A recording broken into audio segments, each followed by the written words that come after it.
Pozdrav svima ljudi, Knelus ovdje, dobrodošli u moj novi video.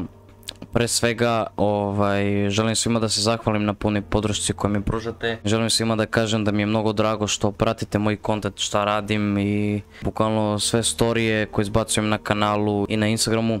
Želim pre svega da budem kratak i jasan, neću ništa da dužim video, povući ću se sa YouTube-a neko vreme. Prosto osjećam da ne mogu dalje da snimam. Posljednji video koji sam izbacio, koji sam se trudio da izeditujem maksimalno sa drugarom, sam obrisao mahinalno zato što sam ispao glup.